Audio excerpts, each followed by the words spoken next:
everybody. It's Water Hose Drinkers Podcast, episode 32. It's been a little hiatus, Al, but how have you been? Hey, okay there, Joshua. What's been going on in the life, brother? Nothing much. Drinking hose water. Starting to get back into Georgia recruiting, and just living life. Dude, last weekend I went to Cole Pettis' wedding. Shout out Cole, congrats, buddy. And last Sunday I consumed an absurd amount of hose water to recover. It's the only way. It has all the vitamins and nutrients and It's the only way to do it. mitochondria that your body needs. But saw Tyler Childers, great concert. His openers sucked, but it was a great concert. Also saw Bert Kreischer.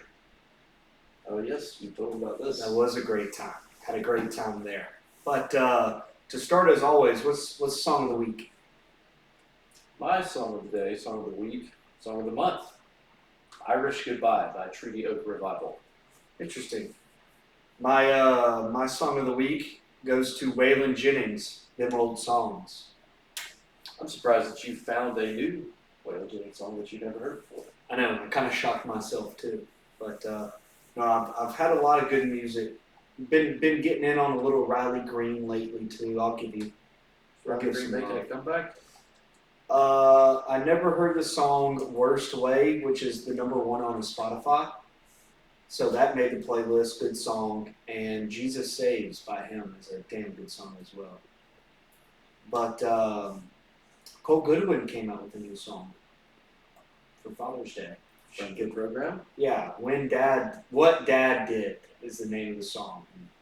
Absolute banger. It'll bring a tear to your eye, honestly. So, and I also found 4 new Merle Haggard songs the other day. Dude, you've just been proud.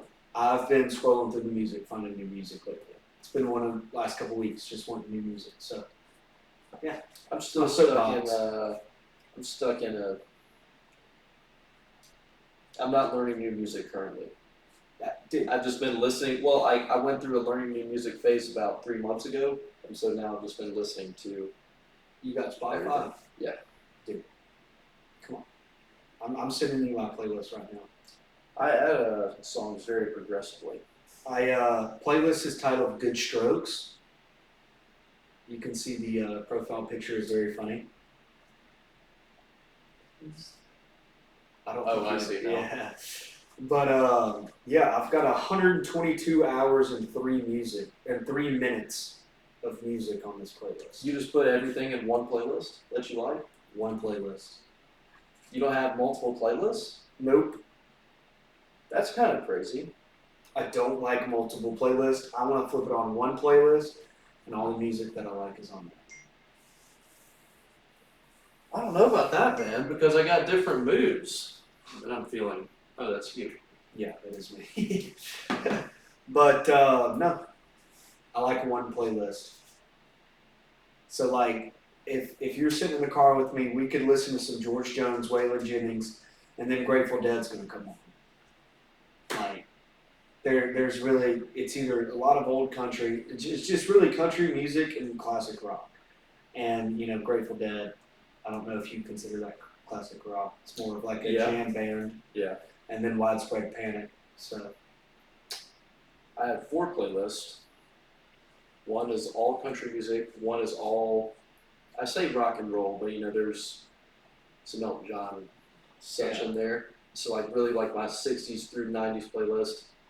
I have Adrenaline Rising workout playlist, and then I have chill, like you're floating in a pool on a Sunday afternoon. and then playlist. you got Dua Lipa. Yes. Well, she makes it on some of them. I didn't know if you had your specific Dua Lipa I have playlist. 5. And then the 5th one is called Tasty Licks, which is music to play when you're playing poker and all of your friends are sitting around. And music that doesn't make you want to get up and fist bump, but also doesn't keep the vibe super slow. It's got a good vibe to it. Yeah, Tasty Licks, and Dua Lipa makes it on the Tasty Licks. Well, look, I can't. That many playlists, it's too much for my brain. I can't do that. I like one playlist. That's as much as I can I had handle. to split them up because I want to hear certain stuff at certain times without having to skip through a bunch of stuff that I don't want to hear. Well, you can search it. Oh, but it's the shuffle. I need to have the shuffle Okay. But like, because I may want to listen to a particular song, but then I don't know what I want to listen to after that. well, that's what the queue's for too. You know what? You got your system and I got my system.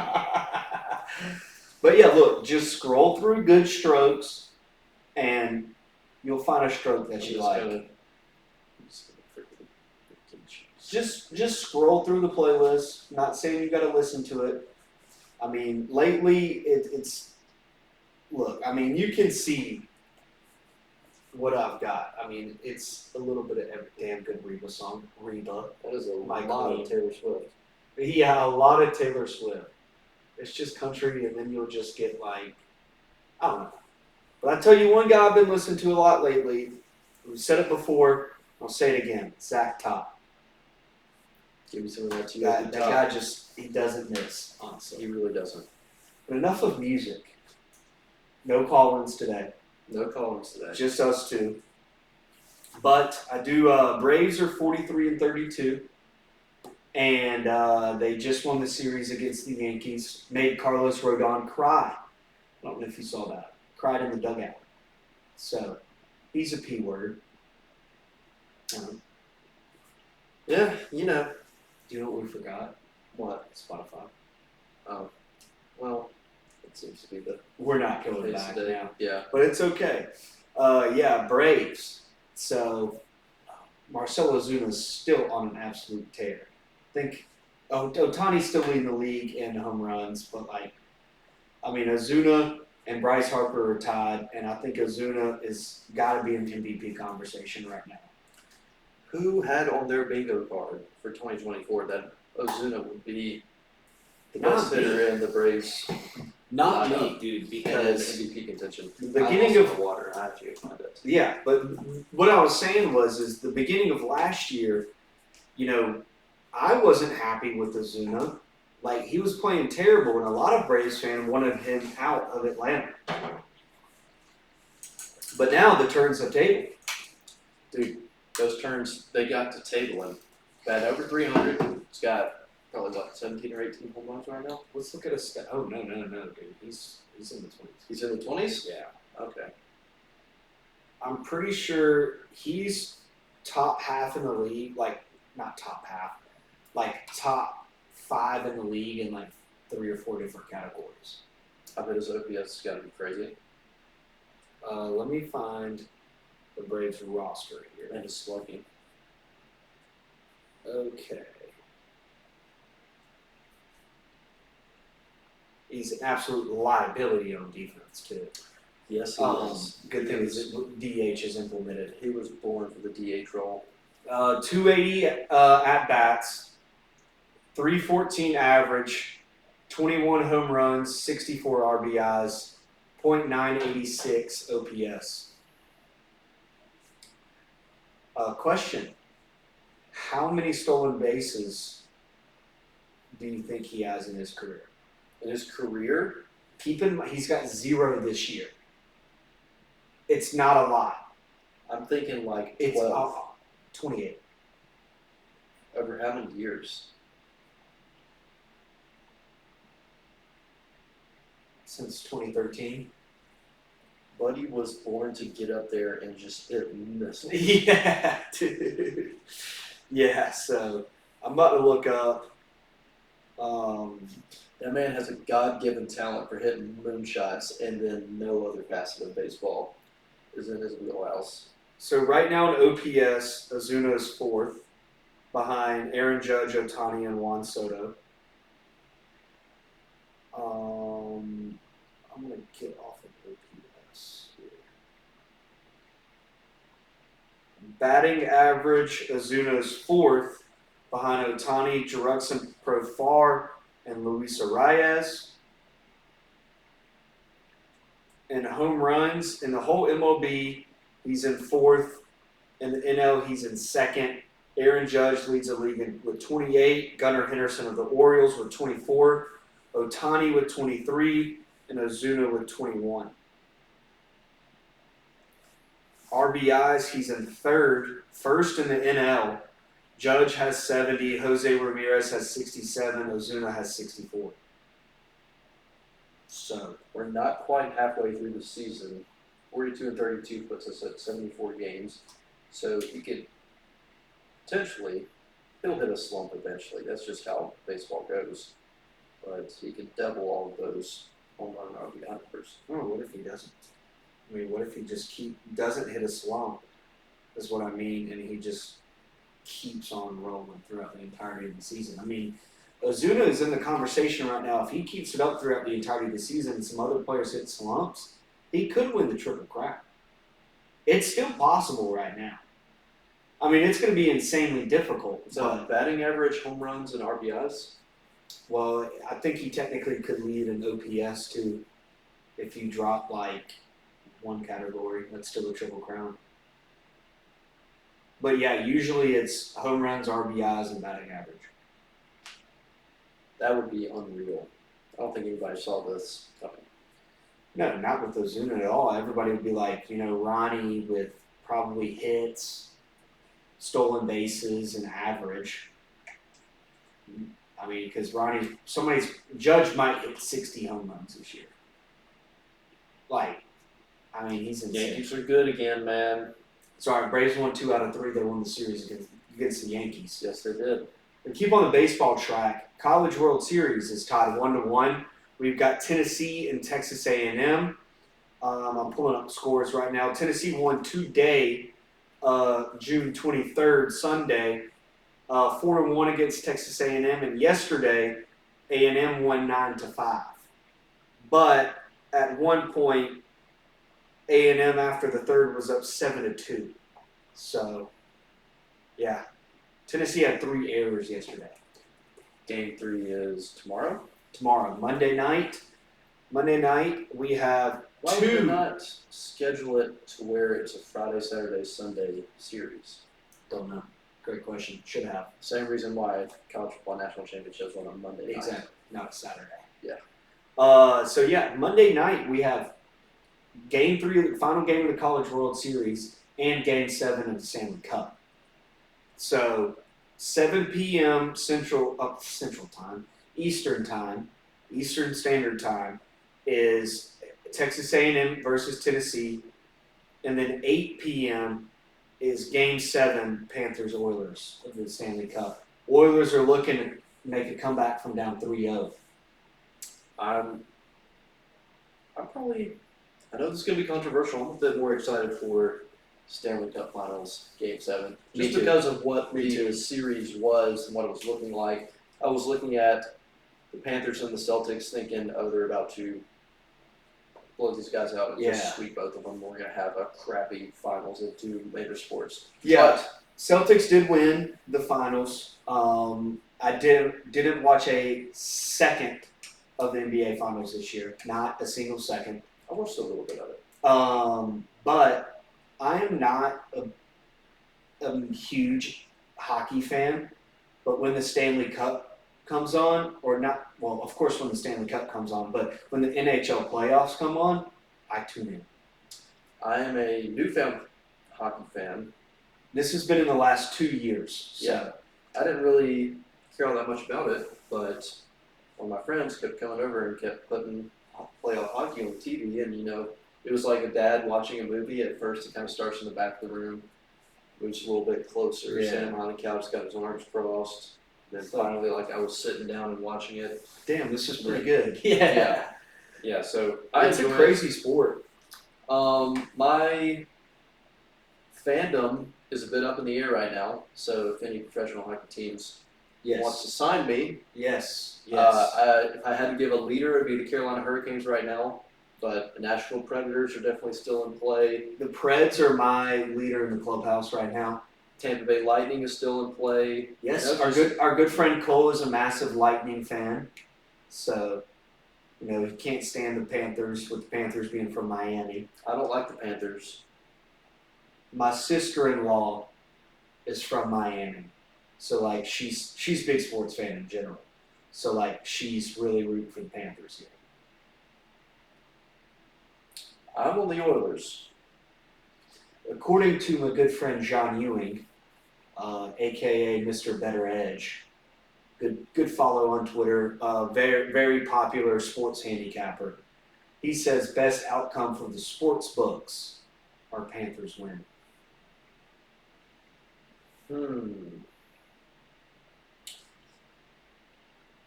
Yeah, I would wager to say that the public is all over the Oilers just because of the momentum they have. The Cavs 3-1 comeback is still relatively recent in people's memories. They think there's going to be a similar situation. He hasn't tweeted much about the NHL playoffs because it's still Sunday. Games tomorrow, so follow John Ewing on Twitter. Yeah, I mean, here's an interesting stat. Since 2005, unders are 44, 26, and 9, which is 63% in Game 7s For hockey, including 4-0 in the Stanley Cup Finals. 91% of the bets are on Panthers Oilers under 5.5. so take the over. We're going to fake the public. Well, this came from the game 2 nights ago was 5.5. So let's look at the line. I had to have pushed it up. Yeah, it's definitely pushed up. So I'm wondering what the total is right now. He hasn't tweeted anything. Was that the light flash? I think so. He hasn't tweeted anything about hockey. I feel sure he will tomorrow. But the total right now is at 5 flat, with the over at -140.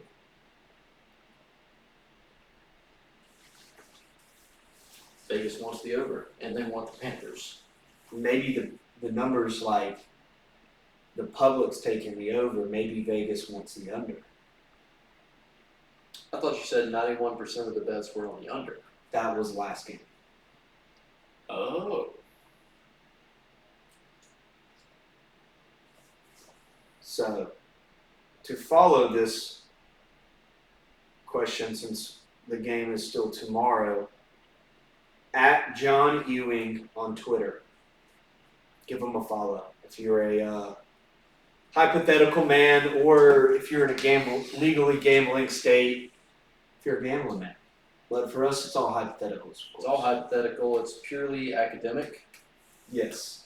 It's just interesting, though. It's interesting how they come up with these numbers and trying to guess what a line is and just see how mentally close. See how it fluctuates too. You know, the line movement's interesting. Yeah. Stick on the little sports world before we dive into a little football talk. Bryson DeChambeau won the U.S. Open. Rory missed a little foot, like 3 4 foot putt. I hypothetically on Friday night after the second round ended of the U.S. Open, I hypothetically put $10 on Rory McIlroy to win the U.S. Open, and it would have paid out over $300. Hypothetically, of course, and he missed a putt. But I will say this: I did not like Bryson DeChambeau in the past, but I'm a DeChambeau fan. I'd like to state it right now. I'm a DeChambeau indifference. I have DeChambeau indifference. He puts out good content. Because I used to not like him, and he's becoming a better guy, but He's a good guy now, man. I'm hesitant. I don't want to be hurt again, I don't know. If I had to pick him or Koepka, if you still want to go that beef, I'm leaning towards Brooksy here. I'm still leaning Koepka. Yeah, for sure. But Bryson, in the Live tournament in Nashville, he drove a 430-yard par 4. Physics. It's absurd. Trajectories. Ball speed. But Scotty Scheffler today in a playoff against Tom Kim, he won the Travelers Championship up in Connecticut. It was a pretty crazy tournament. High scores. That's dumb. Low scores on the tournament for the round. I think Scotty finished up at 22, 23 under for the tournament. So Yeah, Akshay Bhatia, he was leading after day one. And I think day 2 or day 3, Cam Young shot a 59. That is So, freaking unreal. yeah. Bhatia was in there in the Is mix it for a two little strokes bit. off the record? I'm not too sure what the record was, but there's only been that's the first sub 60 since 2020. Wow. So I think, I want to say maybe Jim Furyk or somebody has done it twice. So let's look that up.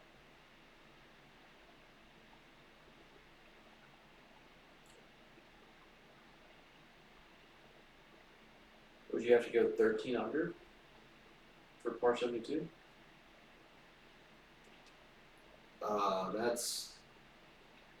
He shot 59 on a par 72 of 59 13 under. Yes.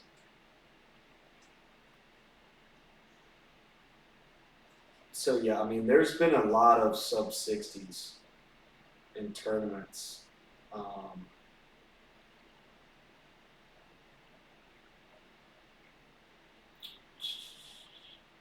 12 different players have shot a 59 or lower in a PGA Tour history. So the first one to do it was Al Geiberger in 1977. Jim Furyk has done it twice. He shot a 59 and a 58. In 2016 Travelers, he shot a 58. Cam Young shot a 59. So Jim Furyk has a lowest score at a 58, which was 12 under at the Travelers in 2016. Chip Beck in 1991 in Las Vegas. David Duval shot a 59. Paul Goydos, Stuart Appleby, Jim Furyk again shot a 59 in 2013 BMW Championship. Justin Thomas shot a 59 in 2017 Sony Open. Adam Hadwin, 59. Brant Snedeker, 2018, shot a 59. Kevin Chappell shot a 59 in 2019. Scotty Scheffler in 2020 shot a 59 at the Northern Trust. And Cam Young shot a 59. So yeah, Tiger has not shot sub 60.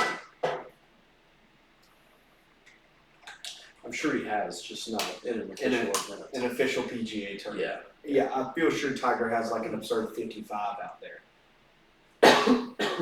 But yeah, so Scotty Scheffler has won 6 out of his 10 starts this year as well. Unreal.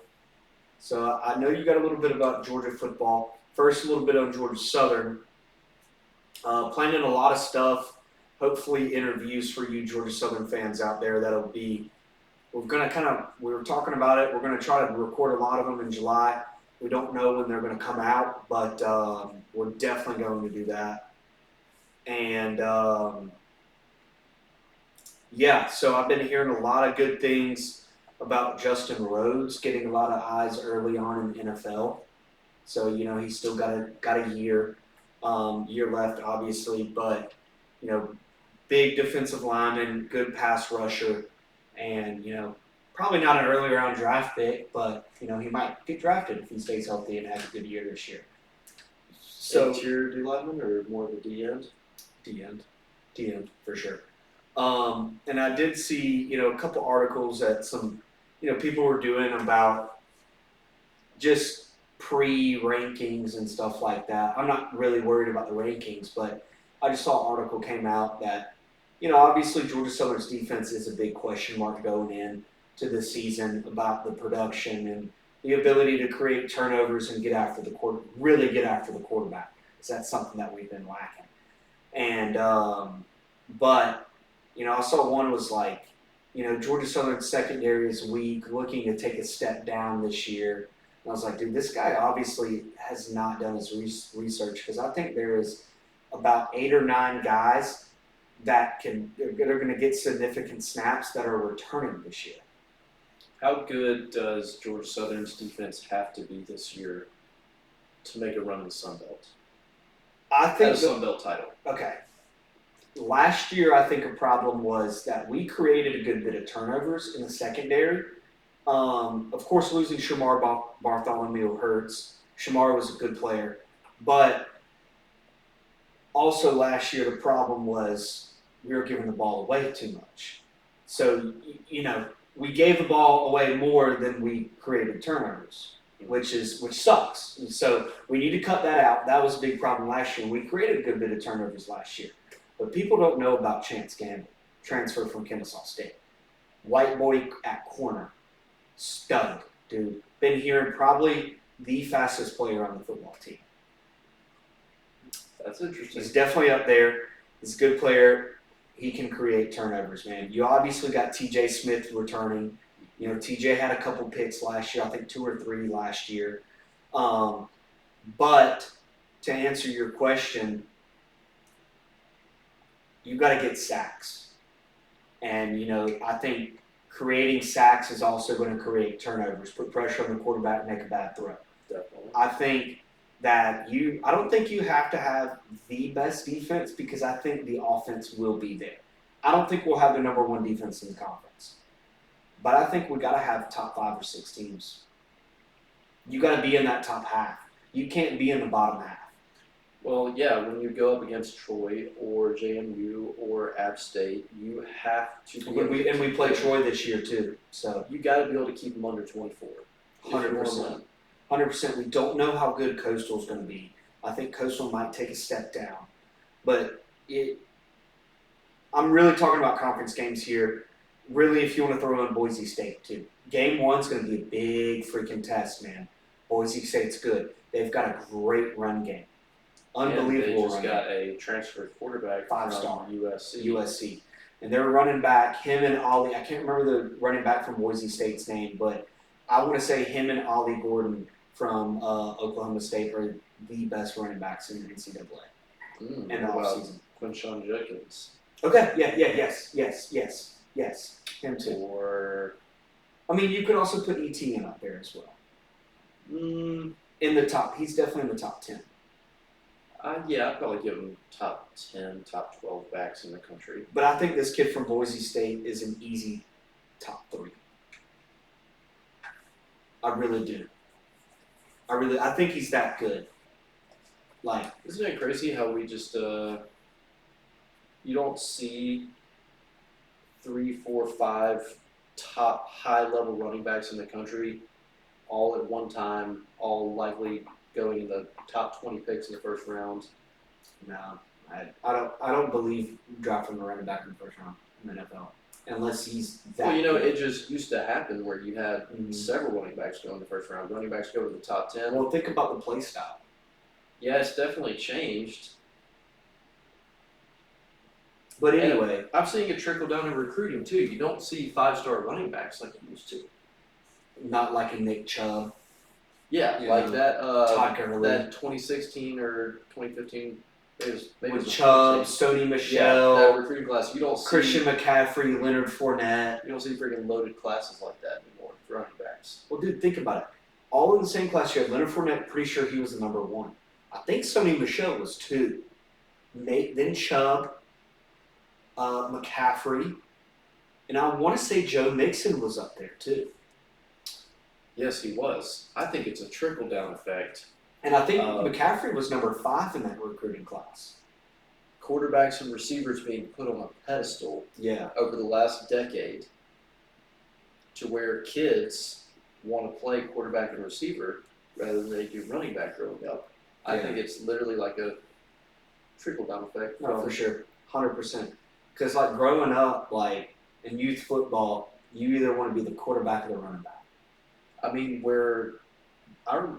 in youth football, where we were playing, my experience in youth football was just about a stroke. But running back was the pinnacle. That was what you wanted to be because we didn't throw the ball. That was not a thing whatsoever. See, we did. If you were a 'Cause I had tailback, this thing right yeah, here. freaking noodle boy. Yeah, You it's doing a noodle. shovel- It's a noodle right now. shovel passes, But when I tunnel was- screens, When I was 8, dude, fire. I don't know. We might have to fact check that. Fire. If there was a Stratford Youth Football Hall of Fame, I would have been an easy first ballot. I'm gonna go find your stats, and I bet you're throwing under 50%. Dude, probably. But I was a mean cornerback too. I would say There was 2 years in a row. at best a 1-to-1 touchdown interception ratio. There was 2 years in a row that I had more interceptions than games played. In youth football. Passing. No. On defense, baby. I don't Hey, know. eighth grade, GISA football. I don't know. We about played that. Tatnall, Mountain of Sales, and Westfield. Ooh, who handed you that fat L though? Not my 8th grade year. Oh, that's when you're. Chittle did my 7th grade year. But my 8th grade year, we went undefeated. I threw 1 interception all year in 7 games because we played Covenant one time as well. And I had 8 picks. Who won the state championship? I'd have picked in every grade though. This was C-team football, okay? Like, I'm saying. how many snaps did you play? You weren't even on the team. Yeah, you didn't play that year. Mm-mm. Yeah, okay, exactly. You don't even have a ring, buddy. Neither do you. Yeah, well, you know what? Giles Amos can come back on and really talk some shit if you Oh my wanted gosh, to. Yeah, I don't know if we want to open that can of worms. Yeah. Well, dude, Giles was unreal in high school, dude. Oh, he was. I mean, Ryan Fitzpatrick was a stud, too. And Giles did it all while we were running the wing tee. I mean, we were a run down the Dude, team. I know, dude. Who was y'all's running back? Okay, I guess you're considering wing backs in this talk too. I guess because, when I was really have a halfback and 2 wing backs. When I was a freshman, it was a mix of Chandler Duggan, Hugh Duggan, and Stuart Smith. And You know who they needed running that ball? Pat McCory. he did play fullback back in the day. I bet he was a hoss. Dude, yeah. I bet he a was fullback. good. I bet he was good. He was dude. good. Dude, because he's stocky guy. He's got a good low center of He's got gravity. that dog in him. You know, like, but like when you talk to him, Matt, like, such a great dude. Like, He's got that dog in him. but he nice guy. But it's like, I'm gonna compare him to Luke Kuechly real quick because this is a great player comp for Matt McCrory right now.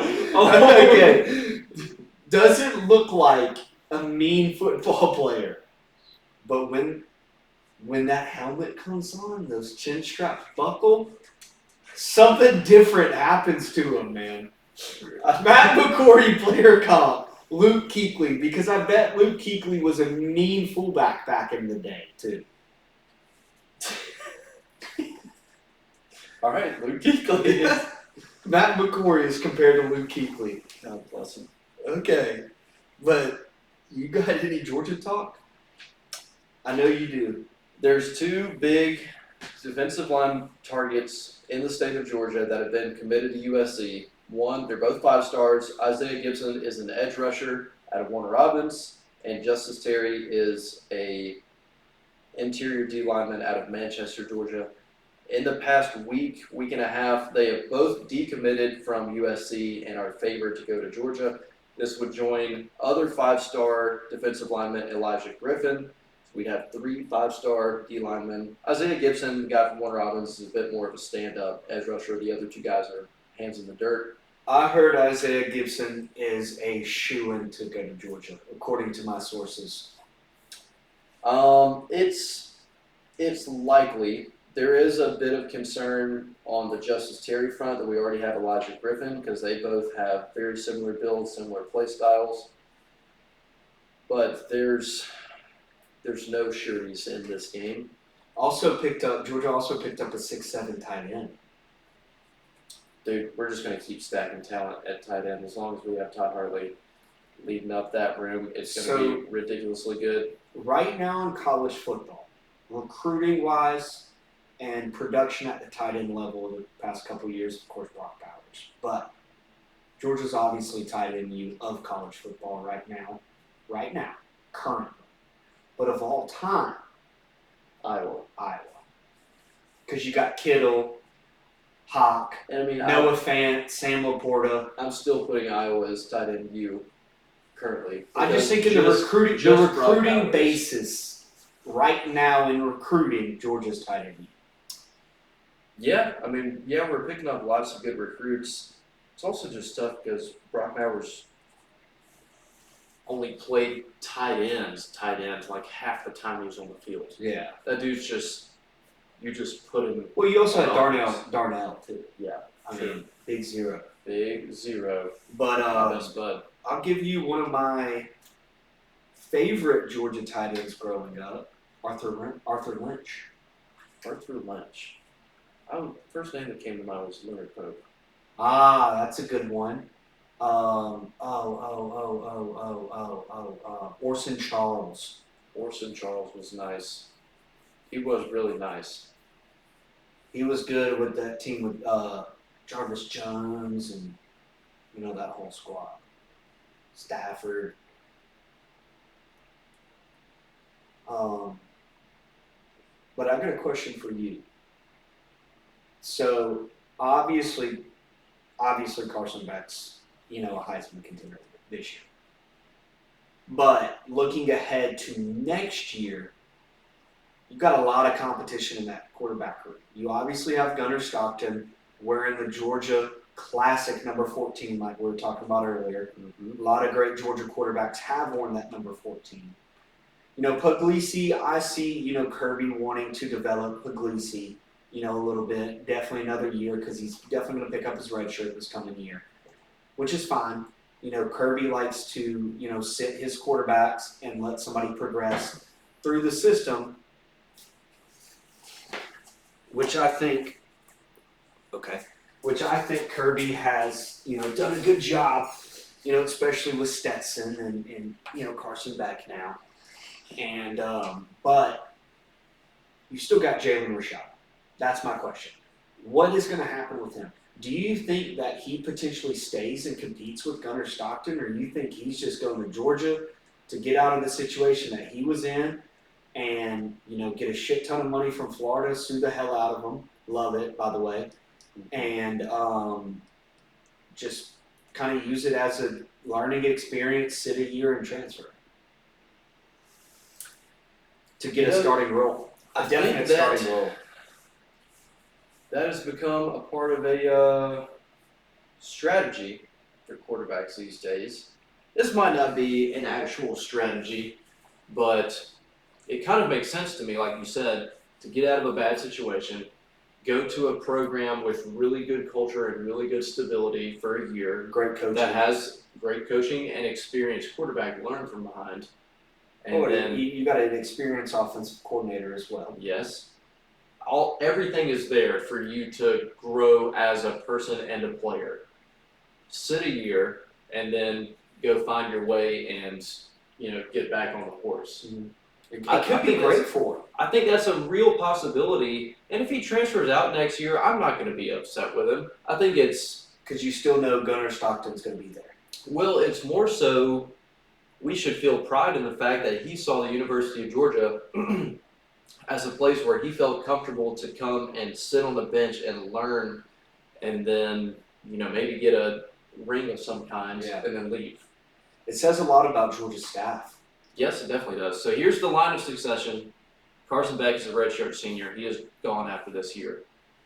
For the backups, it seems that this is pretty clearly the 1 through 4. Sorry, 4 scholarship guys, correct? Yes, 4 scholarship guys. Stockton is the backup. He's a redshirt sophomore. Jaden Rashada is a redshirt freshman at the 3 spot. And Ryan Puglisi, the true freshman from Connecticut, is at the 4 spot. And then you have, in the 2025 class, 4-star Ryan Montgomery currently committed. Where's he from? I'm not positive. Yeah, I'm still it gets harder for me to stay super into recruiting like I used to these days because, Isaiah Gibson and Justice Terry, I'd give it like an 87% chance that both of them will be committed to Georgia at one point before they sign. Will they sign with Georgia? Yeah. I'd say like we have a 60% chance of landing both of them. I'm scared about this kid that Georgia Southern's got, 3-star quarterback from Montgomery, Alabama, I believe. He committed to us about a month or so ago, and he just recently picked up a offer from SMU. Yeah, You said quarterback? quarterback. That's interesting because that could be on the heels of SMU losing their 4-star guy to Alabama. So Yeah. they're scrambling trying to figure out their quarterback. This plan. was after all of that happened. So I don't know, maybe he wants to stick with Georgia Southern. I don't know. He's still got another year of high school left. But we don't know what's gonna happen. Who's the starter gonna be? You still got 4 scholarship guys in there right now. JC, Dexter Williams, David Dallas, and Tyler Budge. Tyler Budge is gonna be true freshman this coming year. So I think, dude, I wouldn't be surprised if David Dallas is the guy next year. I think JC's getting my vote because he's been in the system. Dexter, he just hasn't been in the system as long. I'm not saying he's a bad player. Dexter's a phenomenal player. But, with transfer portal, you never know what's going to happen. JC could have – I just think JC's going to have a great year and we might lose him. That's why I said David Dallas might be the starter next year. That's a rational way, sadly, to look at it. Well, think about it. That's the reality of college football. I mean, a school like Georgia Southern, you have a great year at quarterback, somebody throws you a bag, and it's going to be hard to pass up. To go to the P5 level, yeah. And especially if you know you're going to be a starter at the P5 level as well. I hope it doesn't happen. I hope JC, we see a multiple-year starter, and whoever the guy is, game 1 of this year. Georgia Southern needs that badly. A multi-year starter that's going to be there. Because, you can use that as a recruiting pitch, especially if a guy like J.C. French comes out and has a really good year this year, and then you're recruiting wide receivers for the next cycle. You say, look, you're about to come play with this guy. Yeah. This guy's, if he has another couple of good years, he's just one of the top QBs in the conference. Yeah. No, for sure. The quarterback situation in the conference is tough. You still got JMU kid McLeod, I believe. He's at Texas State now. App State's got a good quarterback. But, good friend Gunnar Watson is not there anymore. So I don't know how Troy's quarterback situation is going to look like. I'm not sure what they have in their room. Maybe we'll have him back on one day. I think Troy's going to be good. I wonder what Gunnar's been up to. I know he had that mini camp with the Bills, a couple other mini camps as well. I don't think he's signed with anywhere. I'm not sure. We need to look that up. I wonder if you get to throw with their wide receivers when you go to mini camps. No, it's just rookie mini camps. That'd be cool if you could. Yeah, so you're throwing them pretty much all other rookies, but like Jarvis Landry participated in some mini camps to get some looks, like rookie mini camps. Some older players do that as well. That just they just want to get looks by NFL teams, Well, I was about to say that it would be really cool to throw routes to Stephon Diggs, which he is, of course, on the Texans. And then I started racking my brain about the Bills wide receiver room. And I was like, it'd be really cool to throw routes to Curtis Samuel or Khalil Shakir. Let's just throw it to Dawson Knox. I'd throw or Kincaid. Kincaid, yeah. I forgot about him. Keon Coleman. Yeah. He's there now. He's going to be good. Winner of the week. I got DeChambeau, old Bryson DeChambeau. I have the Oilers. Do you know what I am about to do before we get to the loser of the week? I'm going to order a pizza. Oilers, man, good winner of the week. I hypothetically wagered them the other night because John Ewing said so.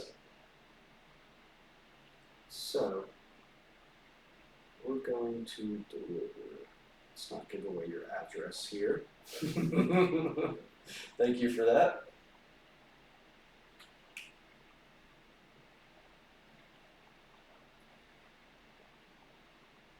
Okay, there's the address. Sorry, guys, bear with us because we are ordering a pizza. Of course, when Atlanta gets their NHL team, I will immediately jump ship 100%. unless their mascot sucks. Dude, you got to bring back the Thrashers. If they bring back the Thrashers, of course, I will jump ship to You have to bring back the Thrashers. whatever temporary team I commit to. What kind of pizza do you want? But yeah, what about just a classic old pepperoni? Okay. Nothing fancy. Can we do some stuffed crust? Is that cool with you? That's cool with me. Epic stuffed crust or garlic epic stuffed crust?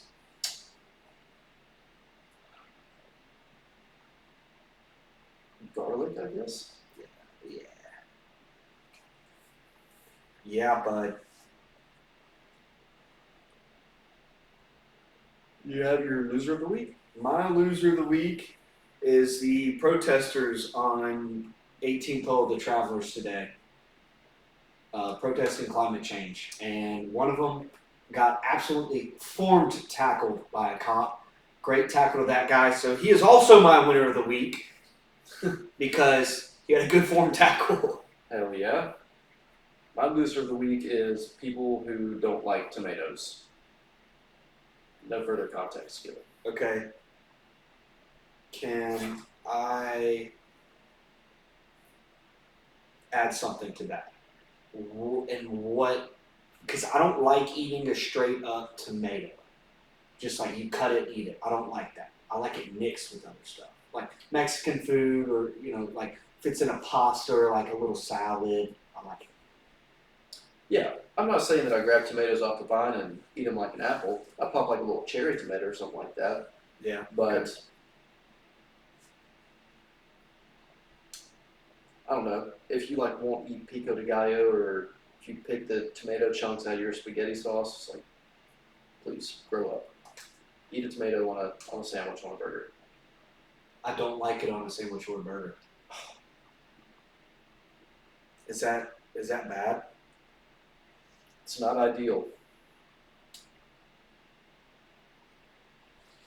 Oh, dang. Okay, I can pay with Apple Pay, can't I? Sorry, dude, I'm trying. But how is that bad, though? Like, I mean, It just adds something else to your sandwich or your burger that was otherwise missing. It's a new kind of texture that's not quite crunchy, but it's got a little substance to it, and it just tastes just very fresh. And it's just if you cook down the tomato a little bit, just like I could have it on a burger. like raw, thinly sliced Can't do it. tomatoes. You just take a bite of it and you're just like, this tomato makes this feel healthy. And it's still not, but it makes you think. You like ketchup, don't you? Yeah. See, I don't like ketchup. Well, yeah, that makes sense.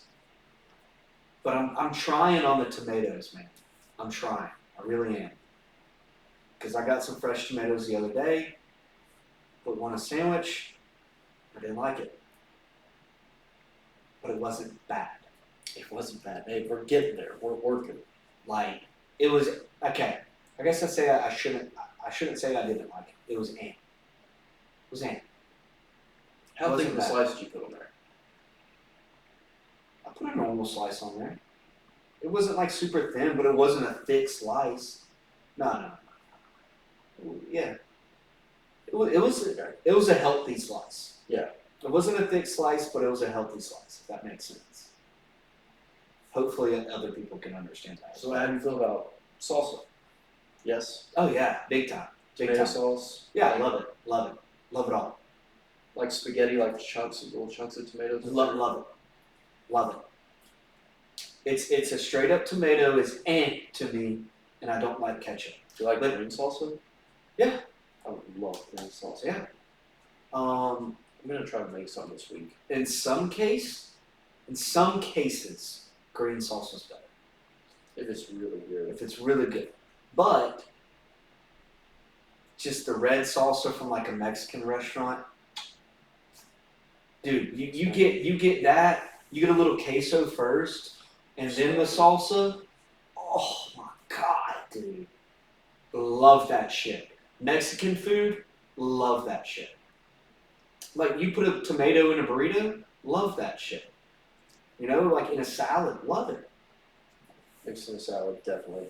Like if it's mixed with anything, like I love tomatoes. You know what I mean? I'm weird about it, but I will say I've been buying the fresh tomatoes, like from the little stands on the side of the road, dude. Got some at the farmer's market, Perry, that I told you about yesterday. Mm-hmm. And that's when I tried it. Fresh tomato guy was telling me that he grows them himself in his backyard in Fort Valley. So I was like, dude, I'm trying. Like, I want a good fresh tomato. Mm-hmm. And it was still but it was better than a store-bought tomato. It tasted better to me. So like, I know my line there. So if I'm gonna try to like it, I'm going to get a good fresh tomato. I do love good fresh tomato. Are we on to Mount Rushmore? Yes. You wanna give them the context of the Mount Rushmore and give yours? Yes. So the original concept was to make a Mount Rushmore of greatest NFL receivers, but we kind of spin it into who we would choose if we were the quarterback of an NFL offense, average O-line, who you want your 4 receivers and tight end to be. So the tight end is kind of the honorable mention. Your 4 receivers is how you would set up your offense. So this is how I did mine. I have 2 X's, a Y, and a Z. My outside guys, my perimeter guys. Megatron, DeAndre Hopkins. All right. My Y, kind of my route runner, my in-between guy, Justin Jefferson. Thank you. Piece of candy. My true slot is Cooper Kupp. So I have Megatron, D-Hop, Justin Jefferson, and Cooper Kupp. Who's the tight end? Yes. Yes. Yeah. Okay. Obviously. Word.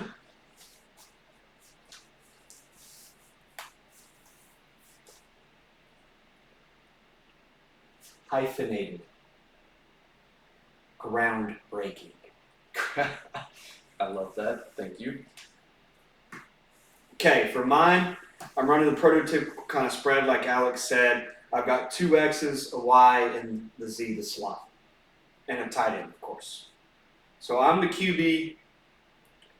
My 2 outside guys, Randy Moss and Megatron. Mm-hmm. Randy Moss he's the best wide receiver of all time, in my opinion. So my kind of in-between guy, my Y, Jerry Rice. Yep. He can play outside, he can play in the slot, he can do it all. The numbers show it. My true slot, Larry Fitzgerald. Interesting. One of my favorite football players of all time. Tight end, Gronk. I think that's... I kind of knew you were going to pick Gronk too. I almost did Tony Gonzalez, but I was like, dude, Gronk's peak was so damn good, dude. So, yeah, that's my list.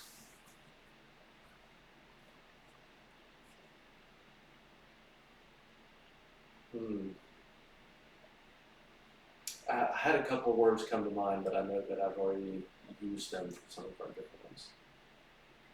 We'll just go legendary. Legendary. Okay, so next we got a quiz. We've got 2 minutes. Let's see if we can adjust this. We'll do practice mode. So no time here on the Sporkle. We've got no time limit, but we've got to guess the last 10 Super Bowl MVPs. 2024, that's what we're starting with. Patrick Mahomes. 2023, Patrick Mahomes. 2022, Stafford. We've got options here. You see how it's set up? It was Cooper Kupp. Oh. 2021. Oh, I thought we had to type them in.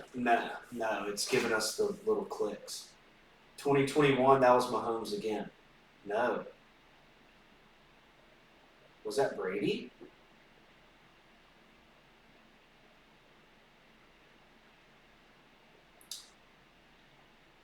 Was that Edelman? We're gonna restart this quiz. That, how did that not? 2021.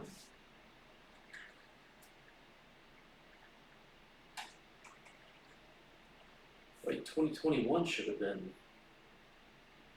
No. Yeah.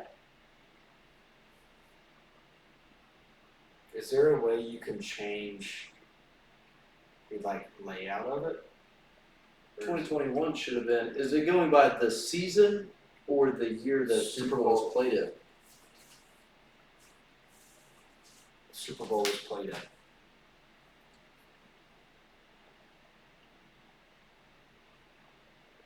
So Mahomes in 2024, Mahomes in 2023, Cooper Kupp.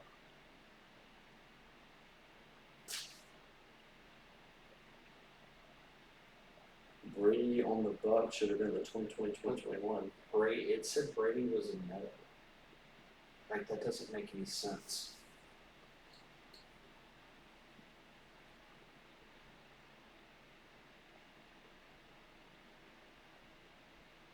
I'm trying to see right now if there's a way to change it.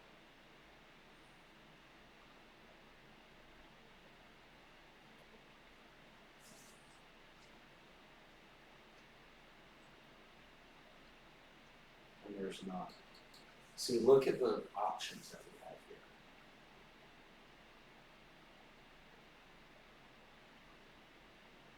$2021. That had to have been Brady. Yes, it was. 2020 was when the Chiefs beat the Niners the first time, so that was Mahomes. 18 and 19 is the Philly special. Nick Foles. Oh no, that's when the Pats beat the Rams. That would have been. Okay, hold up. The time was on us, so we're restarting here. One more time. We're getting this right this time because at the time we've had some technical difficulties here. So if you want to say you're not really doing it, suck my dick. It's aggressive. I don't care.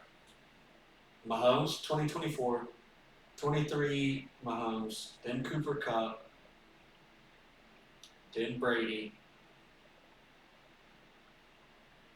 Then Mahomes. then Mahomes. I think this is Edelman. No, Edelman was the year before. Edelman was 2018. Wait, 2019. I thought that was the Pats that won in 2018 and 2019 over the Rams. Did Edelman win it? I'm thinking Edelman won it when they beat the Falcons. Ah. I guess this has to be Brady then. You know.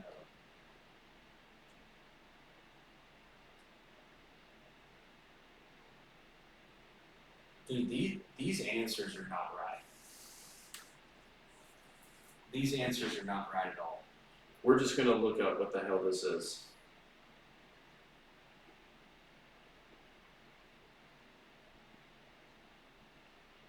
Not right at all.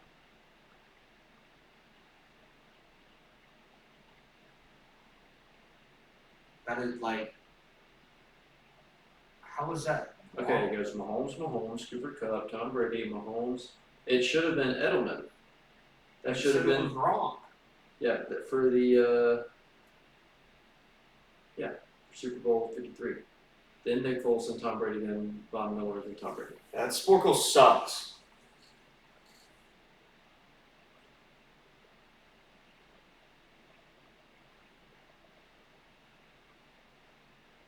That Sporkle sucks, dude. Cooper Kupp had 8 catches, 92 yards, and 2 touchdowns in his MVP performance. And then Edelman had 10 catches, 141 yards, and no touchdowns in his MVP performance. No touchdowns in an MVP performance. Interesting. That was when they beat the Rams 10-3 or 13-10 or something like that. mm-hmm. But yeah, pizza should be here about 8:15 to 8:30. We got a little bit. But yeah, you want to play a good old-fashioned game? I do, but I want to put higher stakes on it. Okay, what is that? 1 game, no redemption. I like the redemption. No redemption. Winner take all. How about we play for this pizza we just ordered?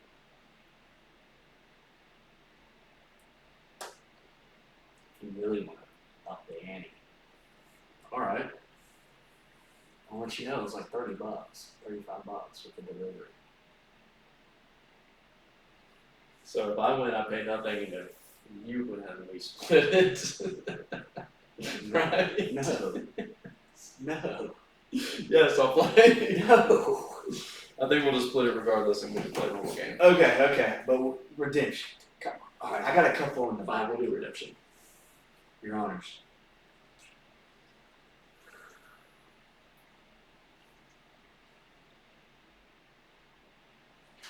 You know what? Let's just. Richard Sherman.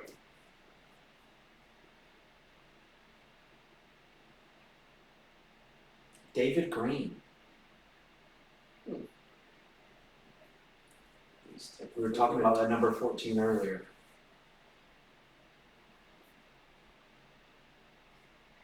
Tariq Woolen.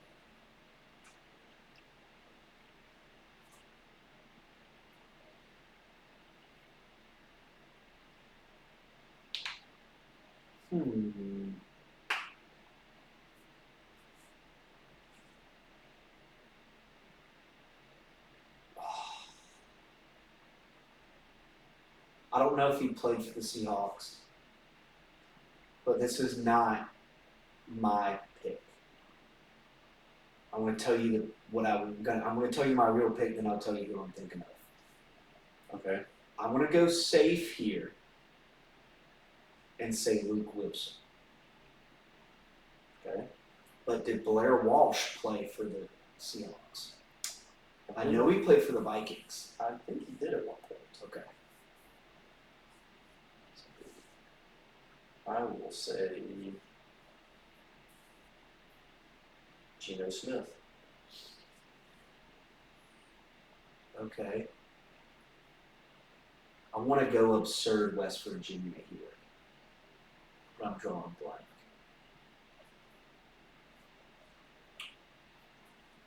Let's go Darrelle Revis.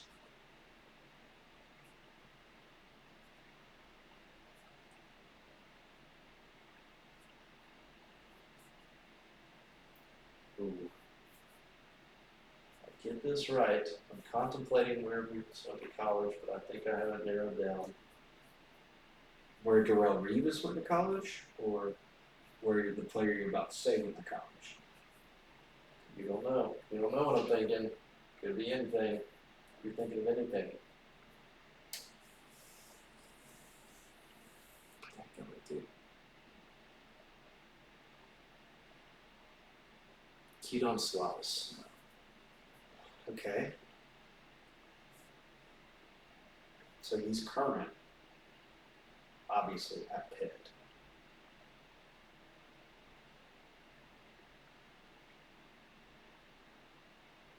Will Harris.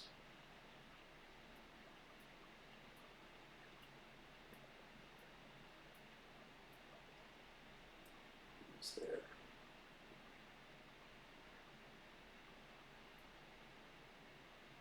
Just go Aaron Donald. Nope. Will Harris played safety, I believe, at USC, and former Georgia Southern defensive coordinator, and he is now the current defensive backs coach for the Florida Gators. But he had to have. Keaton Slovis with the USC. You bastard. I think he's at BYU now. He's at BYU now? Right? No, he's at Pitt. He's at Pitt. I'm pretty sure he left Pitt though. Damn. What a pull. Alright. Redemption. Yep. I'm trying to see where Slovis is at right now. I'm pretty sure it's BYU. Nah, dude. He did go to BYU last year. He's on the freaking Colts right now. Oh, no kidding. I thought he was still in college. I thought he was too. Didn't get drafted, signed with the Colts. Okay. You're gonna hate me.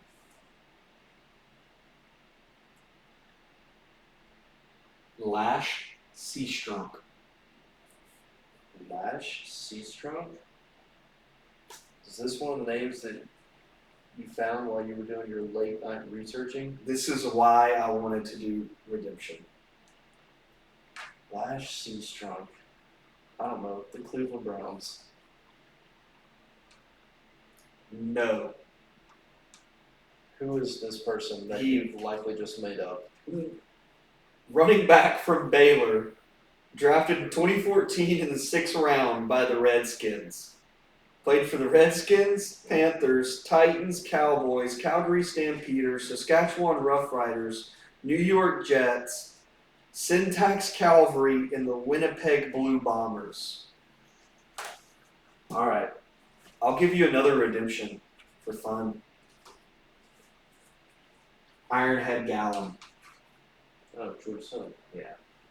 I knew you'd get that. Yeah. It's just a great name. I'm gonna research some players next time. See how you like it. Dude, that was one in my bag, man. See how you like it. When I pull some just absolute third string practice squad kicker off the freaking Rams. This guy made a live. From Last 3 Seastrunk decades made a ago. living off NFL practice squads. I'm gonna find some dude that Oh played my in God. one game in injury report. Look on Twitter. There's a lot of threads going on lately about random NFL players, and that's where I got it. Shout out Liam Blutman. No, I'm gonna do my own digging. That's digging. But you're gonna look at the 2001 Jaguars backup kicker. No, it's gonna be more like the 1986 third string fullback for the Bills that had 4 carries for 18 yards. Yeah, in his career. Yeah. Oh my gosh, I got a couple more in the bag. I did. Okay. I did. This is a real wake up call. I got some names that you would recognize, I gotta start prepping. but for I this don't shit. know about the teams. You would know that. If you want to play one more time. No, we'll call it this. Okay. I'll be ready next. So you buying this pizza? I think we're splitting. Yeah, we're splitting. All right. Well, that was episode 32. Yeah. So we're getting up there. Episode 100 coming in a long time. 70 weeks. Yeah. Year. Yeah.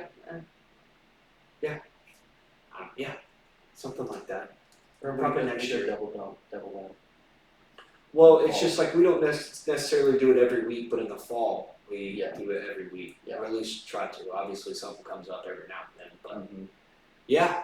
So thanks for tuning in, and keep on slugging that water hose. And go Braves. Go Braves! Chop on. See ya.